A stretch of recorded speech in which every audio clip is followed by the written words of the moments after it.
If all the talk of the dark arts with Robert wasn't enough for you, espionage fears have now taken over Westminster, as a small group of MPs have been summoned over fears of a new wave of state-backed interference. The Deputy Prime Minister, Oliver Dowden, is expected to tell Parliament tomorrow that Beijing is behind a string of recent cyber attacks on MPs and peers. Well, amongst those being summoned, but I don't know if they've been the targets of this or not, Sir Ian Duncan-Smith, former Tory Minister Tim Loughton, crossbencher peer Lord Alton, and SNP MP Stuart MacDonald. It's extraordinary, isn't it? Joining us now, political commentator Peter Spencer.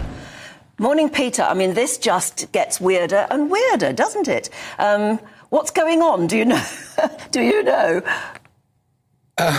Well, this story most certainly does segue very neatly to the interview you've just done with my old chum Bob Fox, because of the fact that the Chinese are pretty cozy with the Russians, who are, let's face it now, a pariah state with a capital P.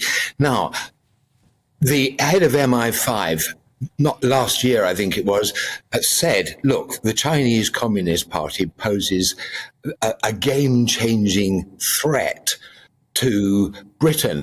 And when we talk about cyber attacks, most certainly you're right, Anne. It's invisible and invidious, and it's okay to. It's not okay. It's bad enough when someone slings a brick through the window of an MP's office, but a cyber attack is something you can't get a handle on at all. And remember that it's very, very powerful technology. It can be used to bring down aeroplanes or close down banks.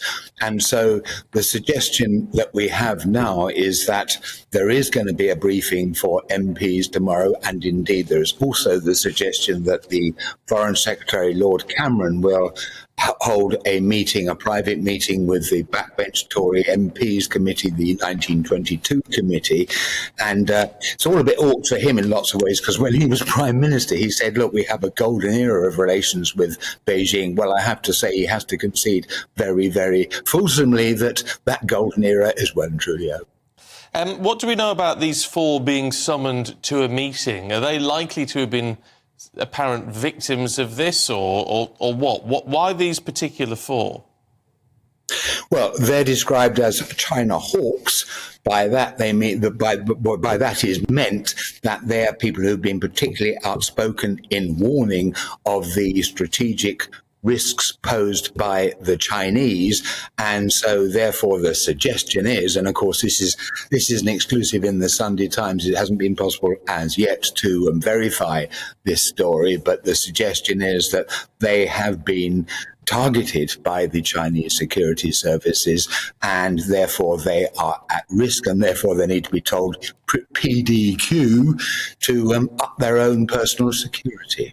I mean, this isn't the first time we've heard about cybersecurity, particularly in relation to China hacks. What are we doing giving foreign aid to China still? That's a very good question, Anne.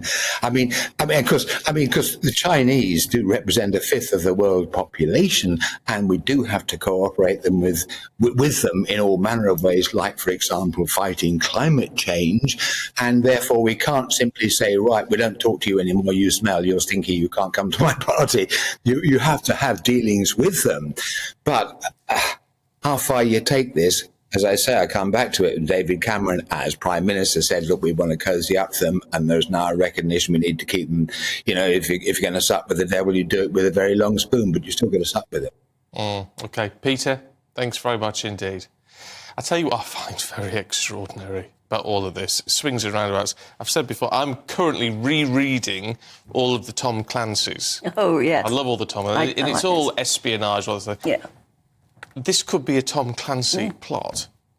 And it's honestly, because I go to bed listening to it all on audiobook, actually.